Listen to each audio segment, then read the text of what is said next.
Morning सभी को मेरा मृदुल प्रणाम और आशीर्वाद। आज हम लोग धन्वंतरी भगवान धन्वंतरी जयंती और धनतेरस मना रहे हैं 18 अक्टूबर को। आज का जो विषय है हम सबों के लिए एक बहुत ही महत्वपूर्ण है, क्योंकि आज हम यहाँ एक ऐसे दिवस को मनाने के लिए एकत्रित हैं जो केवल धन संपदा का ही नहीं बल्कि आरोग्य संपदा का उत्सव है, और आरोग्य ही सच्चा धन है, ऐसा हम लोग सभी को मानते हैं। धनतेरस और भगवान धन्वंतरी जयंती, यह दिन हमें याद कराता है कि असली धन सोना चांदी नहीं बल्कि स्वास्थ्य है, जो जीवन के हर क्षण को सार्थक बनाता है। धनतेरस का अर्थ जो है तो समृद्धि, और तेरस का अर्थ होता है त्रयोदशी, यानी कि किंवदंती के अनुसार समुद्र मंथन के समय में जब 14 रत्न निकले तब भगवान धन्वंतरी अमृत कलश लेकर प्रकट हुए थे, और यह केवल देवताओं के वैद्य नहीं थे बल्कि प्रकृति और प्राणों के बीच संतुलन के प्रतीक हैं। उन्होंने हमें सिखाया कि रोग का उपचार केवल शरीर से नहीं बल्कि मन और आत्मा में भी खोजना चाहिए। भगवान धन्वंतरी हमें संदेश देते हैं कि चिकित्सा केवल औषधि का प्रयोग नहीं बल्कि यह सहानुभूति, निरीक्षण और संतुलन की प्रतिक्रिया है, और यही वह दर्शन है जो होम्योपैथी में भी प्रतिध्वनित होती है। जहाँ धन्वंतरी ने त्रिदोष संतुलन की बात कही, वहीं होम्योपैथी ने वाइटल फोर्स के साम्य और ऑर्गनों के जीवन में एकत्व की बात कही। होम्योपैथी के हर औषधि, हर लक्षण और हर व्यक्ति के अंदर एक दिव्य आत्मा चिकित्सक शक्ति होती है। जैसे भगवान धन्वंतरी ने अमृत कलश लेकर से जीवन दायिनी शक्ति प्रदान की, वैसे सिम्प्लिमम औषधि उन आंतरिक अमृत को जागृत करता है।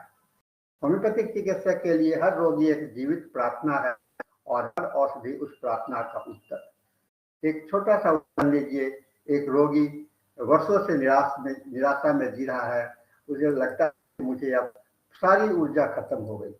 चिकित्सक ने उसे केवल दवा ही नहीं दिया बल्कि उसके ध्यान पूर्वक उसका सब बातों को समझा, उसके पीड़ा को महसूस किया। उसके बाद में जब दवा दी गई तो उसके मन, शरीर और आत्मा में प्रतिनिधि के डॉक्टर साहब, आप लगता है कि जीवन फिर से मुस्कुरा रहा है। क्षण है धन्वंतरी की करुण और होम्योपैथी की दिव्यात्मा एक साथ प्रकट होती है। इस वर्ष 2025 में हमें याद करना चाहिए कि स्वास्थ्य केवल रोग की अनुपस्थिति नहीं बल्कि मन, शरीर और आत्मा की समरसता का नाम है। धनतेरस के दीपक तभी पूर्ण होते हैं जब हम आरोग्य की दीप भी अपने भीतर जलाएंगे। यह हर व्यक्ति के जब अपने भीतर की आत्म दिव्यता को पहचानता है तभी सच्चा धन जन्म लेता है। तो आइए इस धनतेरस पर हम केवल धन की पूजन नहीं करें बल्कि धन्वंतरी करुणा और स्वास्थ्य की पूजा करें। अपनी जीवन शैली में प्राकृतिक आहार, संतुलित दिनचर्या और होम्योपैथिक जीवन दर्शन को अपनाएं। हर होम्योपैथ, हर एक चिकित्सक और हर व्यक्ति यदि अपने भीतर धन्वंतरी का दीपक तो न केवल रोग मिटेंगे बल्कि मनुष्यत्व और स्वास्थ्य दोनों ही अमर हो जाएंगे। जय धन्वंतरी। आरोग्य परम धर्म। Health is the greatest wealth and healing is the highest worship.